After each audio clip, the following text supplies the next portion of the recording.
Okay, so listen, because I know that there's been an issue about sometimes, boys club and some of the... I've been listening to a bunch of freaking podcasts. And I drove cross country with my daughter, who she's a female, obviously. And we're listening to these podcasts. And she's like, Dad, I don't know what people are talking about. We think it's funny. So I agree. And that was on the podcast. I agree too. It's your brand. All right. So anyways, Michael, welcome to the show. Thanks for having me. Yeah, guys. I know, we bumped Ben and Jeet so you could sit with us today. So we hope 2 men and one right here. That's from one fat guy to another, right, Mark? 100%, bro. We would never let David talk to us like that. He's way too in shape. But between the three of us.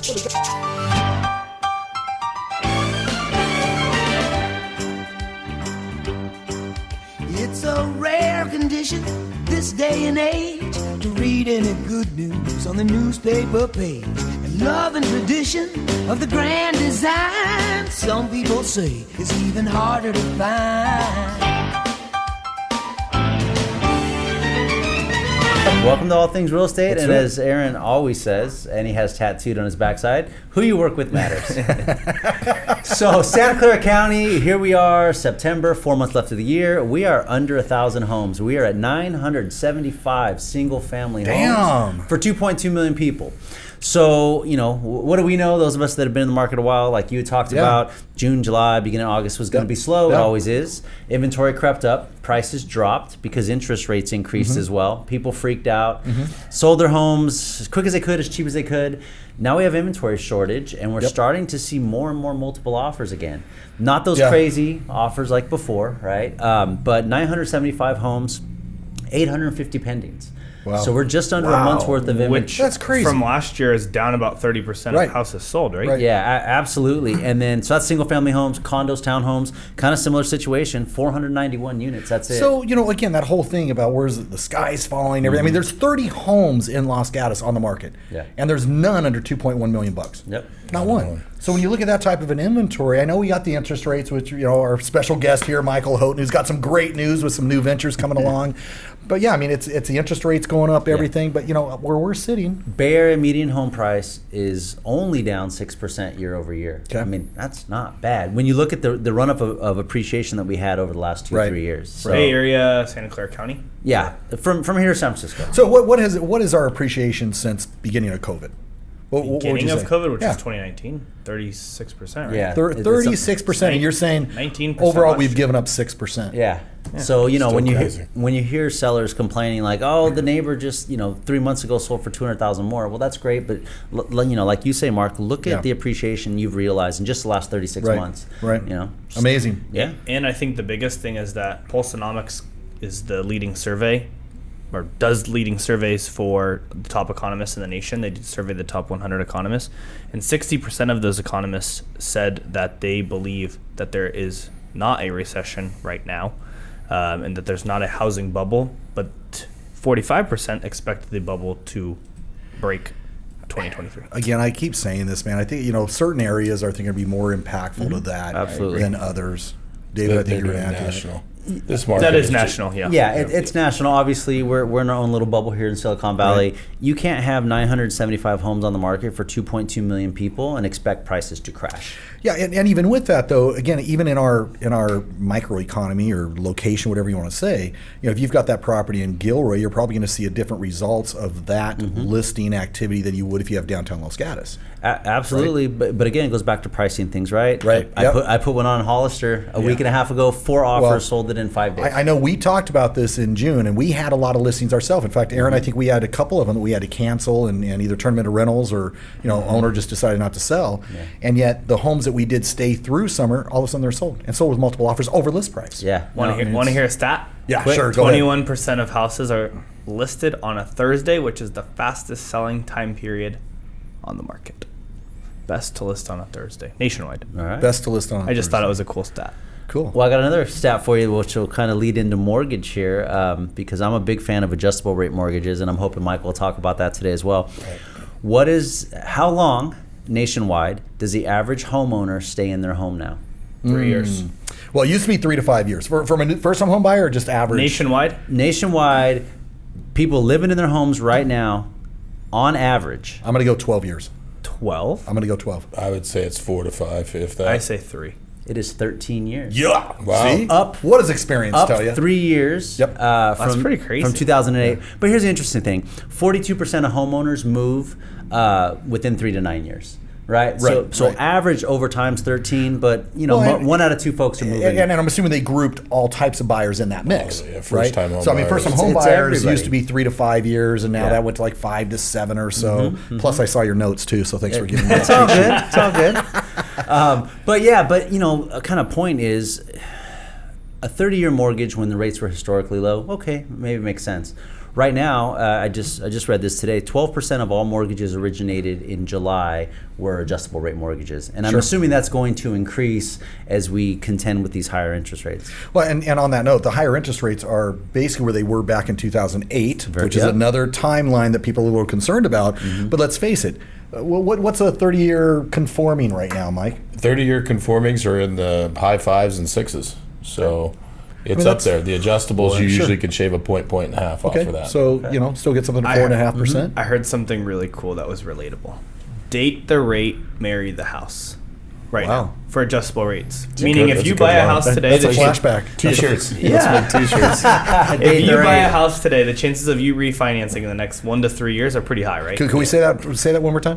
The phrase. Date the rate, marry the Yeah, house. There we go. I like that one. That's a I shirt. may have said that about 6 podcasts ago. But that's all right. But that's all right. Hold on, I'm trademarking that. Yeah. Copywriting it right now. I guess I found out where I heard it from. But Michael, so I mean, Aaron brings up a good point. When do you expect interest rates to peak and then to come back down some? So, great question. I think, personally, we're at or near the peak. You hear the government saying, hey, we still need to increase the rates to stop spending and to pull back the economy a little bit. That's the only tool they seem to know.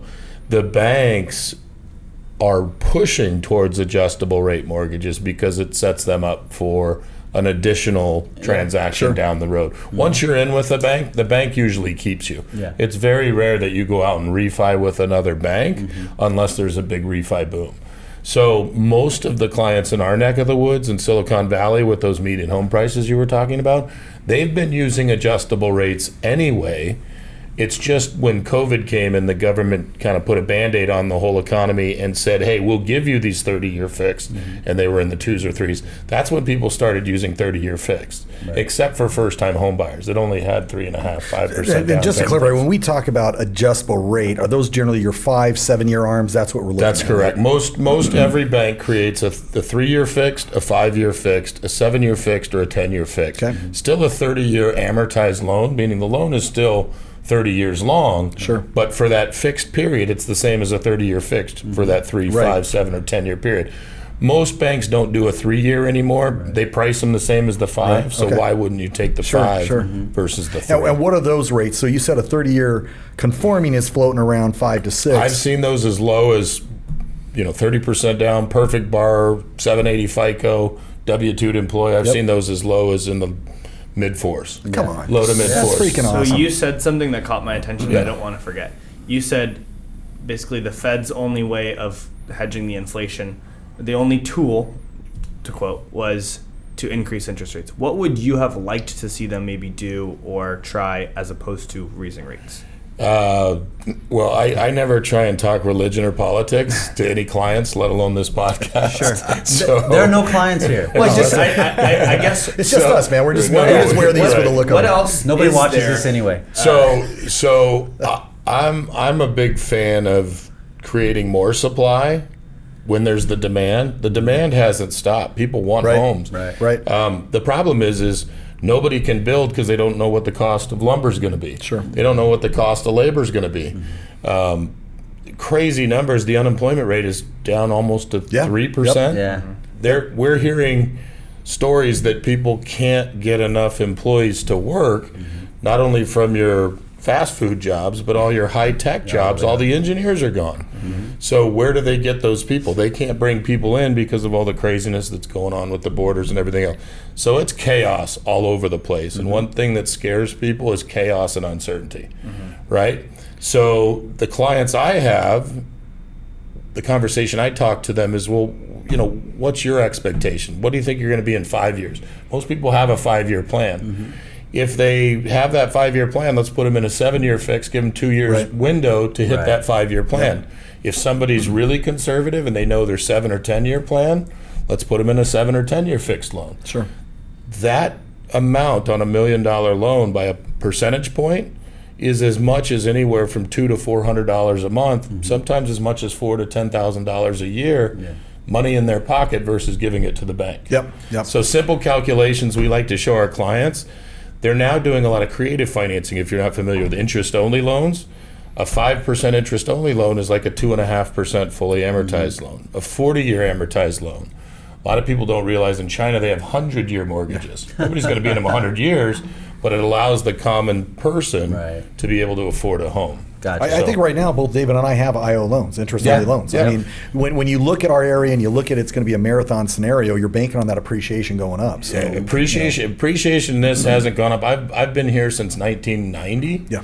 It hasn't gone down 1 year since No. I've been here. it's a marathon. Yeah, and so a lot of clients here are either directly or indirectly related to tech, or they get commission checks or bonus checks, or they have stock portfolios. Yep. So rather than paying just a small principal chunk every month, they'd like to pay, I'll pay $100,000 mortgage deduction. And these loans allow you to do that. Yeah. They're very flexible loans. Well, yeah, I was just going to say one of the great things about an interest-only loan is that if you do put a big chunk down, it recasts automatically. Correct. Right? Versus, and for viewers or listeners, What whatever, does recast that mean? don't understand that. So if you have a 30-year fixed loan, you could pay an extra $200,000 down on it. You're still going to have the same monthly payment until the principal balance is paid off. With an interest-only loan, if I have $1 million loan, my payment is calculated interest rate times my principal amount. So And if, remaining term. yeah, You remaining got it. term. And but if I, sell some stock, commission check, whatever, and I pay down $100,000, my next month's mortgage payment will automatically reflect the new principal balance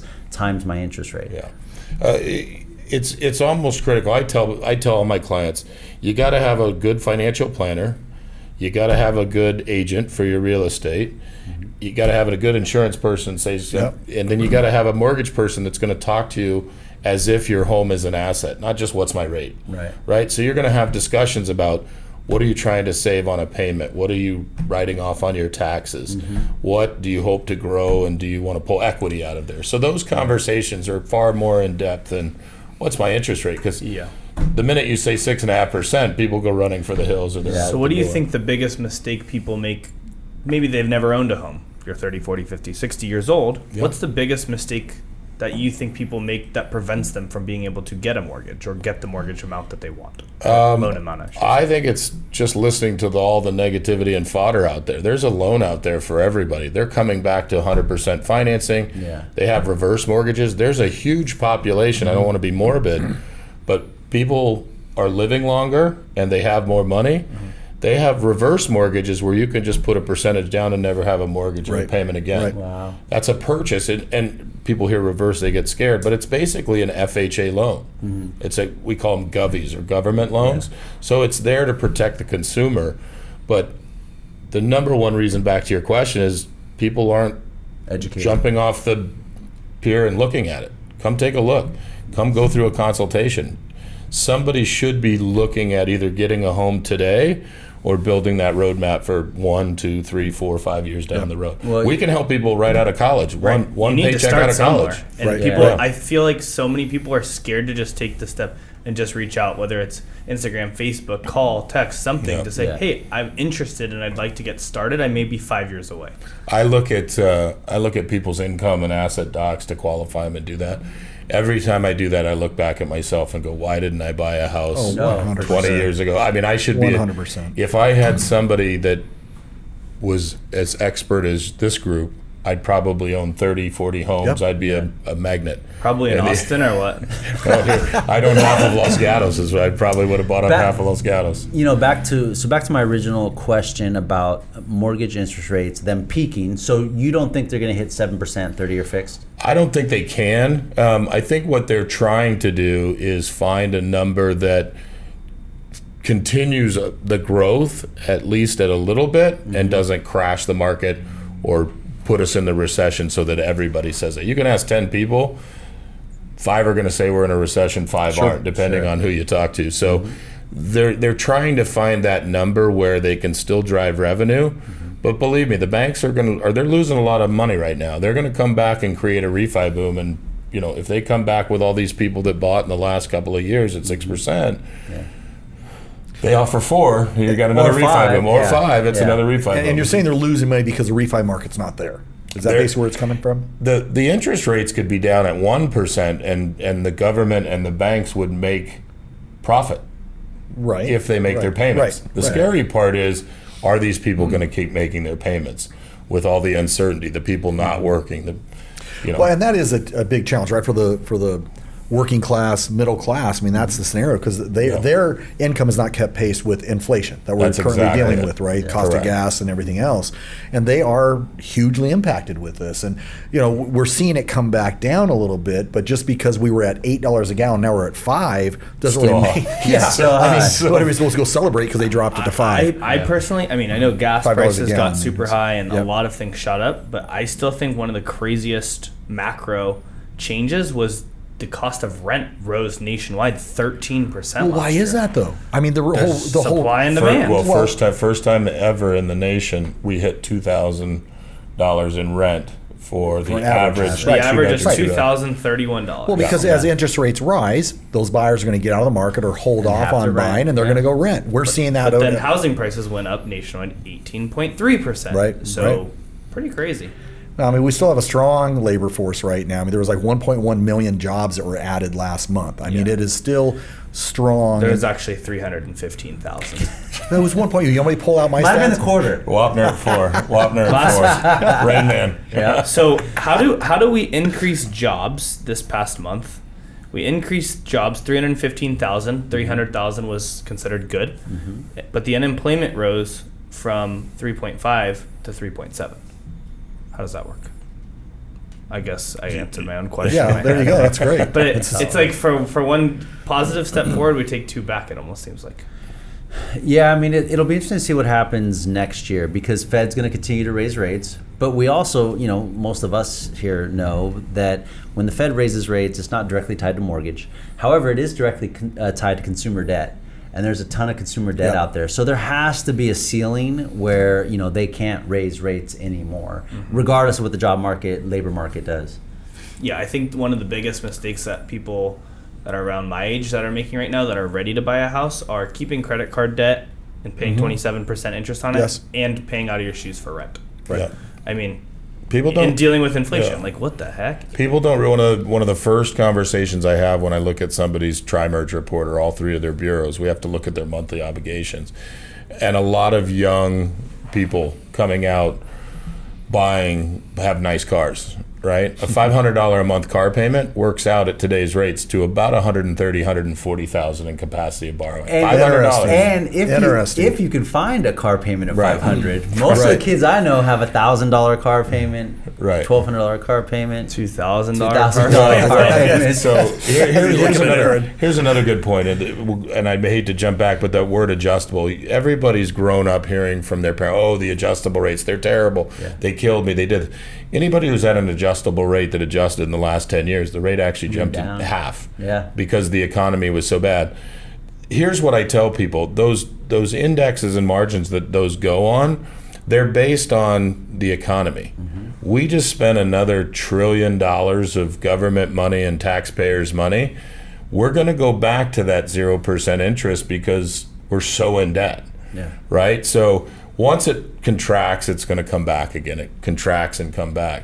But the adjustable rate mortgages have caps on them so that you can never go from a 4% to a 12%, or a 4% to this. They have caps on them so that if the economy does go crazy, my mom told me, I had a 19% interest rate. I'm like, Mom, you bought your house for $30,000. I can't get a car for $30,000, right? So there's protection in place for the consumer. Everything that happened in the mortgage business in 2015 was to protect the consumer and help the consumer not be scared, but to help them be successful in their mortgage. So no longer can I put somebody in a mortgage that they're probably going to fail in, unless something happens that wasn't a life event, a death, a job loss, something like that. What's really interesting is going to see how our cycles continue as we experience this transitional market, right? We were prepared for a downward trend again, we've said this before, as we got to 2018, 2019, we were on that long run, and we cycle 5 to 7 years in our area.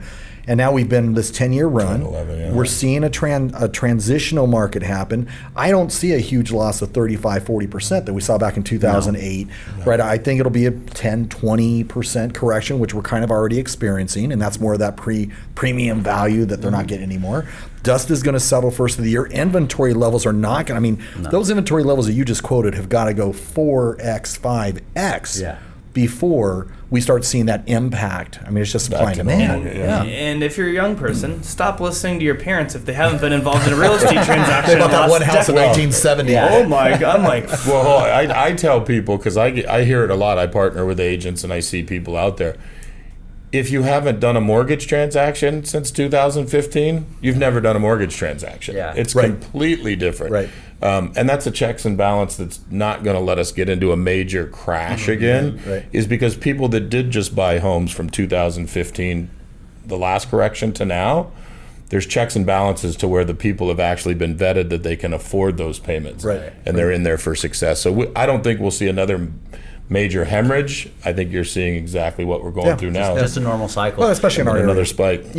Speaking of you partnering with real estate agents, I know one of the reasons why we wanted to have you here today is because we have some exciting news on your behalf, and so I'm hoping that maybe you'll take a minute or two and tell us what you're up to.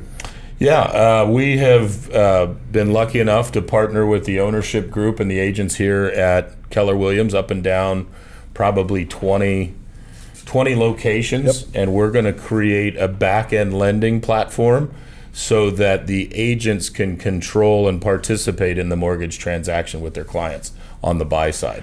What I love about it, Michael, is it allows all of us to contribute to that customer service, right? That white glove. We finally have some control over that application that we can have our clients. Yeah, and some insight into it, rather than just, hey, here's some good lenders I work with, go get pre-approved and come back and let's get the loan done in 30 days. We can keep you up to date with the milestones. We can send out multiple quotes, multiple pre-approvals.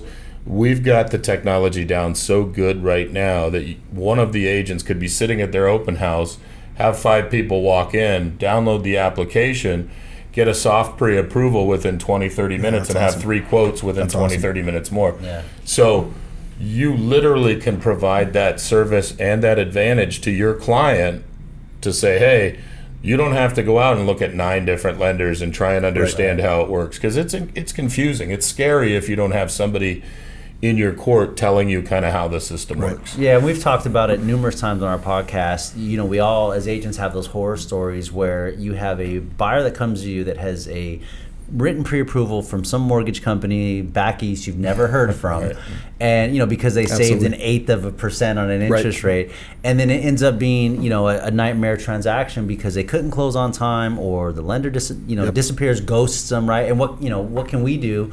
All we have is a phone number, email address, and so we've always preached of having a local team. Absolutely. Especially in this market, regardless of the ups and downs, it's super competitive, and so having that local resource, now really a partnership between the agent and the lender, but still having a lot of different lending options, I think is definitely a win for our clients. Absolutely. So thank you, Michael Houghton, Mr. Thank Mortgage you. Extraordinaire. I know. All right. Thank you for coming in. Any last minute advice, Aaron? You're kind of like a deer. I'm sure you got something written down there. I have 2 things. Okay, let's do it. Okay. Number 1, just for anyone watching, I think it's very important to take what you guys just said and simplify it even more. Buyers don't understand. They go to google.com, and oftentimes there's a company that pops up. It's called Smockets Mortgage. Kind of rhymes with that. and it's great. It's super user friendly. It's super easy to get a quote unquote pre-qualification. Right. But what happens when you actually submit an offer as a buyer is the listing agent is actually going to try to call that buyer. So if you have a time zone... Call that lender. Call that lender. If you have a time zone difference, if you have a hard time getting a hold of them and there's 5 other offers and you're tied for like the same price and they can get a hold of one lender super easy because he's down the street and then another one is in Ohio, doesn't work. Right. So it's so important to choose a local team. At 100%. And on that note, for all of our listeners and viewers, give us a call that we are your number 1 first start in this process. Yeah. Right? Absolutely. I love that, Mark. Absolutely. But I did get one request from last week, and it is kind of different. Somebody And we'll start with you. Next time will be David. Okay. Somebody watching would like to know the craziest thing that you've experienced or seen in your career. Some sort of God. story. As an agent? Some sort Or of as a- story. Yeah. Anything crazy? Have you ever walked into somebody and they're Oh, okay. dead? So they're- one thing that comes around, you look at, well, this wasn't REO days, although there's a lot of crazy things at REO. So, like 2008? Okay, so real quick, this is a traditional sale. We call the agent about showing the house, contacts the seller, sets up an appointment, show up to the appointment at like 11 o'clock in the afternoon with my client. She was there by herself. I'm walking her through the property. No one's answering at all. We go to the backyard and there's some big guy sitting in the hot tub, smoking on his stogie, completely naked. He hears us walking around. He pops up. And that was definitely, my client screamed and ran around the corner. I was like, hey, sorry, sir, real estate, here we are. Yeah. Was that So the that- owner? Was that the seller? or was I it- don't know who the hell it was. I think it was the seller on the That's property. funny. But that was one of the funny things. But one of the things I love about this business is every day it brings something new. Yeah. At some point, you cannot write the stuff that we experience. It is crazy. Very, very true. Absolutely. So more stories to follow. All right. You're next week. All right. And then we're also going to include the Zillow Consumer Housing Trend Report for 2022. It's pretty interesting. All right. So, we'll so include that. Sounds good. A little Tune teaser in. for next week. Absolutely. Yeah, but it'll take you to our website as well. So All right. we'll see you Are there. we, Good are we stuff. gonna have those shirts made too? Can I? Absolutely. I'll try and get those Buy- printed up. What is it? Date the the rate. rate, Date the rate. marry the house. There you go. All right, guys. Take care, everybody. Cheers. Give us See a ya. call. Bye-bye.